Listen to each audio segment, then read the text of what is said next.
Subscribe कीजिए chemistry learning for all को and दबाइए ये नोटिफिकेशन बेल को ताकि आप देख सके वीडियो सबसे पहले। हाय, केमिस्ट्री लर्निंग फॉर ऑल में आप लोगों का फिर से एक बार स्वागत है। आज हम लोग डिस्कस करेंगे क्लास 9 केमिस्ट्री का सबसे जो पहला चैप्टर है, that means matter in our surroundings, उसका पार्ट 2। यहाँ पर हम लोग सबसे पहले डिस्कस करेंगे व्हाट इज़ सॉलिड, देन आएंगे what is liquid, then what is gas, then what is plasma, and finally हम लोग आएंगे बोस-आइंस्टाइन कंडेंसेट में। ये प्लाज्मा एंड बोस-आइंस्टाइन कंडेंसेट ये मैटर का 4th एंड 5th स्टेट है। यहाँ पर हम लोग इस सब का डेफिनेशन देखेंगे, इस सब का प्रॉपर्टीज़ देखेंगे एंड कहाँ कहाँ पर इस सब को देखने को मिलता है वो सब भी देखेंगे। इसका जो पहला वाला पार्ट था दैट मीन्स पार्ट 1, उसमें हम लोग डिस्कशन किए थे what is matter, classification of matter, classification based on early Indian philosophers. देन हम लोग आए थे मॉडर्न क्लासिफिकेशन। मॉडर्न क्लासिफिकेशन में हम लोग physical state, according to physical state में जो क्लासिफिकेशन होता है उसके बारे में डिस्कशन किए थे। एंड इस चैप्टर का जो पार्ट 3 आएगा इसके बाद, उसमें हम लोग डिस्कस करेंगे classification based on chemical composition. And ये जो केमिकल कंपोजिशन के ऊपर जो क्लासिफिकेशन है बहुत इंपॉर्टेंट है, क्योंकि यहाँ पर हम लोग डिस्कस करेंगे what is pure substance, what is mixture, what is element, what is compound, what is homogeneous mixture, what is heterogeneous mixture, इस सभी के बारे में हम लोग डिस्कशन करेंगे। एंड लास्ट में हम लोग डिस्कशन करेंगे सॉल्यूशन के बारे में, सॉल्यूशन क्या है, सॉल्वेंट क्या है, सॉल्यूट क्या है, इस सब के बारे में डिस्कशन करेंगे। तो फिर चलिए फिलहाल पार्ट 2 को स्टार्ट करते हैं। पार्ट 2 को स्टार्ट करने के पहले एक चीज़ बोलना चाहेंगे कि आप लोग ये पार्ट 2 का वीडियो देखने के पहले पार्ट 1 का जो वीडियो है उसको एक बार देख लीजिए, क्योंकि उसको देखने से क्या होगा, आप लोगों को ये पार्ट 2 और भी अच्छी तरह से समझ में आ जाएगा। हम ये जो एंटायर चैप्टर है इसका सभी वीडियो हम सीक्वेंस वाइज एक के बाद एक डालेंगे। तो फिर चलिए इस पार्ट को लेकर आगे बढ़ते हैं।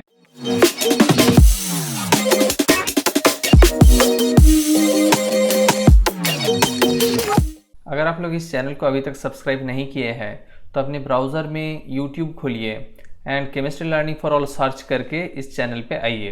देन सब्सक्राइब बटन को क्लिक कीजिए एंड उसके बगल में बेल आइकन को भी क्लिक करके नोटिफिकेशन को ऑन कीजिए, सो दैट आपको सबसे पहले नोटिफिकेशन मिल सके एंड आप इस चैनल का सभी वीडियो को देख सकें। सबसे पहले हम लोग यहाँ पर डिस्कस करेंगे व्हाट इज़ सॉलिड। सॉलिड क्या है? देखिए, कोई भी सब्सटेंस जो नॉर्मल रूम टेम्परेचर में हार्ड होता है उसको ही हम सॉलिड बोलते हैं, लेकिन फिर भी हम उसका एक डेफिनेशन जो है उसको एक बार देख लेते हैं। Any substance which is hard in normal condition and retain its shape, size, density is called solid. कोई भी सब्सटेंस जो नॉर्मल टेम्परेचर एंड प्रेशर में जो हार्ड होता है एंड जो उसका शेप, साइज एंड डेंसिटी सब रिटेन करके रखता है, हम उसको सॉलिड बोलेंगे। कोई भी सॉलिड सब्सटेंस, जैसे सोचिए कोई ब्रिक्स, देखिए यहाँ पर जो पिक्चर है ये एक ब्रिक्स का पिक्चर है एंड यहाँ पर ये जो डायग्राम, ये जो पिक्चर है ये उसका कोई भी सॉलिड सब्सटेंस का मॉलिकुलर लेवल में एटम्स या कंस्टिट्यूएंट पार्टिकल या मॉलिक्यूल्स का क्या अरेंजमेंट होता है उसका डायग्राम है। इसके बारे में हम लोग बाद में डिस्कस करेंगे। हम लोग सराउंडिंग्स में बहुत सारे सब्सटेंस देखते हैं, जैसे हम लोग book, copy, chair, table, desk, bench, room, house, जो भी कुछ है, anything which is hard in normal temperature and pressure is called solid. तो सॉलिड का प्रॉपर्टी क्या है? अगर प्रॉपर्टीज़ में हम लोग आएंगे तो सबसे पहले ये देखेंगे कि they are hard in room temperature. Number 2 property में अगर आएंगे तो हम ये बोल सकते हैं कि दे रिटेन देयर शेप्स, ये होगा they retain their sizes and they retain their density, that means their density is fixed. इसको ही हम सॉलिड बोलेंगे। सॉलिड के बारे में और भी ब्रीफली हम लोग बाद में डिस्कस करेंगे। अब हम लोग आएंगे व्हाट इज़ लिक्विड। देखिए, लिक्विड क्या है वो हम लोग सभी जानते हैं, लेकिन फिर भी हम उसका जो डेफिनेशन है उसको एक बार देख लेंगे। A substance which is not solid in room temperature has no definite shape but has definite volume and which can flow freely is called liquid. That means कोई भी सब्सटेंस जो रूम टेम्परेचर में हार्ड नहीं है, जिसका कोई definite shape नहीं है लेकिन डेफिनेट वॉल्यूम है एंड जो फ्लो कर सकता है, हम उसको लिक्विड बोलेंगे। अगर लिक्विड का जो प्रॉपर्टी है उसमें आएंगे तो मेन जो प्रॉपर्टी है वो है कि लिक्विड रूम टेम्परेचर में हार्ड नहीं है, liquid has no definite shape, ये है, but has definite volume and which can flow. ये जो 4 पॉइंट है ये लिक्विड का मेन पॉइंट है। देखिए, डेफिनेट शेप नहीं है ये तो हम इजीली एक्सप्लेन कर सकते हैं एक नॉर्मल एक्सपेरिमेंट से। देखिए, सोचिए मेरे पास एक ग्लास ऑफ वाटर है, अगर हम ये ग्लास ऑफ वाटर को अगर कोई बोल में या सोचिए कोई बॉटल में अगर ट्रांसफ़र कर देंगे तो लिक्विड जब ग्लास में रहेगा तो ग्लास का जो शेप है उसको ले लेगा, जब बोल में जाएगा तो बोल का शेप ले लेगा, एंड जब बोतल में जाएगा तब वो बोतल का शेप ले लेगा। इसका मतलब यही हुआ कि लिक्विड का कोई पर्टिकुलर शेप नहीं होता है, इसको जो कंटेनर में हम लोग रखते हैं वो उसी का ही शेप ले लेता है। एंड नंबर 2 जो पॉइंट है, बट हैज़ डेफिनाइट वॉल्यूम। देखिए अगर लिक्विड का जो मॉलिक्यूलर स्ट्रक्चर है इसमें देखेंगे तो देखेंगे कि इंटरमॉलिक्यूलर जो स्पेस, दैट मीन्स दो मॉलिक्यूल के बीच में जो स्पेस होता है वो लिक्विड के केस में बहुत ही कम होता है। सॉलिड में तो एकदम ही नहीं होता है, बट लिक्विड में बहुत ही कम होता है, इसलिए हम लिक्विड को कंप्रेस नहीं कर सकते। अगर सोचिए ये जो पहले वाला जो एक्सपेरिमेंट हम किए हैं, इसका पहले अगर जितना वाटर को हम लेंगे, अगर उसको एक मेजरिंग सिलेंडर में मेज़र करके हम ग्लास में डालेंगे, एंड एक्सपेरिमेंट करने का टाइम हम अगर कोई भी वाटर को वेस्ट नहीं करेंगे तो हम देखेंगे कि ग्लास में डालने के बाद हम जब बोल में डालेंगे या फिर जब बॉटल में डालेंगे, एंड देन बॉटल में से जब हम फिर उसका जो वॉल्यूम लेंगे तब देखेंगे उसका जो वॉल्यूम है, जो मेजरिंग सिलेंडर में जो वैल्यू आएगा वो सेम ही आएगा।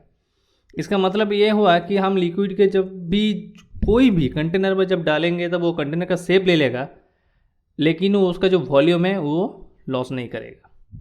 This is liquid. And liquid का जो लास्ट पॉइंट है, that means liquid can flow freely. ये तो हम लोग सभी जानते हैं। सोचिए कोई भी लिक्विड को अगर हम फ्लोर पे डाल देंगे तो वो फ्लो करेगा, या फिर हम रिवर में देखेंगे तो रिवर में क्या वाटर रहता है, तो वाटर इजीली फ्लो करता है। That means liquid can flow. This is all about liquid. Liquid के बारे में और भी जितना सब है वो सब हम इस चैप्टर में ही बाद में डिस्कस करेंगे। देखिए गैस क्या है वो तो हम लोग सभी जानते हैं, लेकिन फिर भी उसका जो डेफिनेशन है एक बार देख लेते हैं। Gas is defined as a state of matter consisting of particles that have neither a defined volume और definite shape. That means gas वही एक मैटर का स्टेट होता है जहाँ पर जो कंस्टिट्यूएंट पार्टिकल होता है उसका कोई डेफिनेट वॉल्यूम भी नहीं होता है एंड डेफिनेट शेप भी नहीं होता है। सोचिए एक एग्जाम्पल लेते हैं। देखिए यहाँ पर जो बलून है इसके अंदर कुछ गैस है। अगर हम हाथ से इसको कंप्रेस करने की कोशिश करेंगे तो हम इजीली इसको कंप्रेस कर पाएंगे। इसका मतलब ये हुआ कि इसका जो वॉल्यूम है वो डिक्रीज कर जाएगा। दैट मीन्स गैसियस सब्सटेंस का कोई डेफिनेट वॉल्यूम नहीं होता है, एंड अगर इसका वॉल्यूम डिक्रीज करेगा तब इसका जो शेप है वो भी चेंज हो जाएगा। दैट मीन्स उसका डेफिनेट शेप भी नहीं है। सो अगर हम गैस का प्रॉपर्टी में आएंगे तो हम ये बोल सकते हैं कि gaseous substance is something which has no definite volume nor definite shape। अब आते हैं एक बहुत ही इम्पॉर्टेंट स्टेट्स ऑफ मैटर में। This is plasma. ये एक स्पेशल स्टेट है जहाँ पर कोई भी सब्सटेंस लिक्विड सॉलिड कुछ भी स्टेट में नहीं होता है। वो गैसियस स्टेट में होता है, लेकिन हम उसको प्रॉपर गैसियस स्टेट भी नहीं बोल सकते क्योंकि वो जो स्टेट होता है बहुत ही हाई एनर्जेटिक होता है। देखिए सुपर एनर्जेटिक, एंड इतना हाई एनर्जी दैट मीन्स बहुत हाई टेम्परेचर होने की वजह से जो गैसियस सब्सटेंस होता है वो आयोनाइज्ड हो जाता है, वो टूट जाता है। देखिए यहाँ पे लिखा हुआ है these particles are in the form of ionised gases. Sun के अंदर सभी पार्टिकल जो होता है वो प्लाज्मा स्टेट में रहता है। देखिए ये है प्लाज्मा स्टेट का एक पिक्चर, एक डायग्राम। आप यहाँ से अंदाज़ा लगा सकते हैं कि ये जो स्टेट है ये कितना एनर्जेटिक है, यहाँ पर कितना हाई टेम्परेचर रहता है। जो फ्लोरोसेंट ट्यूब एंड जो नियॉन साइन बल्ब यूज़ होता है साइन बोर्ड के लिए, वहाँ पर ये प्लाज्मा यूज़ होता है। देखिए ये जो एक है, ये जो पिक्चर, ये जो डायग्राम, ये है एक साइन बोर्ड का। यहाँ पर नियॉन बल्ब यूज़ होता है। वहाँ पर क्या होता है, बहुत ही हाई इलेक्ट्रिकल एनर्जी देकर अंदर जो गैस है उसको प्लाज्मा स्टेट में लेकर जाते हैं, एंड प्लाज्मा स्टेट में ले जाने की वजह से ये जो गैस है वो ग्लो करता है। हम लोग वहाँ पर जो गैस भरेंगे उसके हिसाब से कलर चेंज होता है। अगर यहाँ पर जो आर्टिकल है उसको पढ़ेंगे तो देखिए the fluorescent tube and the neon sign bulbs consist of plasma. Inside a neon sign bulb there is a neon gas, and inside a fluorescent tube there is a helium gas or some other gas. The gas gets ionized। बहुत ही energy हम लोग बाहर से देते हैं, वो electrical energy होता है जनरली। तो इलेक्ट्रिकल एनर्जी देने की वजह से वो गैस क्या होता है, आयोनाइज हो जाता है। That is gets charged when electrical energy flows through it. This charging up creates a plasma glowing inside the tube or bulb. The plasma glows with a special color depending on the nature of gas. That means जो colour अलग अलग show होता है, देखिए यहाँ पर जो blue colour show हो रहा है एंड यहाँ पर जो रेड कलर शो हो रहा है, ये अलग अलग कलर शो होता है अलग अलग गैसेस के वजह से। The sun and the stars glow because of the presence of plasma in them. उसके अंदर प्लाज्मा रहता है। प्लाज्मा मीन्स जो सब्सटेंस होता है वो बहुत ही हाईली एनर्जेटिक स्टेट में रहता है, इसलिए वो प्लाज्मा स्टेट में चल जाता है। The plasma is created in the stars because of very high temperature. I hope कि आप लोगों को प्लाज्मा समझ में आ गया। अभी हम लोगों का सिलेबस में इतना ही है, प्लाज्मा लेकर तो बहुत कुछ है, लेकिन हम लोगों का क्लास 9 स्टैंडर्ड में फ़िलहाल इतना तक ही है। तो फिर चलिए इसका जो नेक्स्ट टॉपिक है उसमें जाते हैं। This is Bose Einstein condensate. ये कोई मैटर का 5th स्टेट है।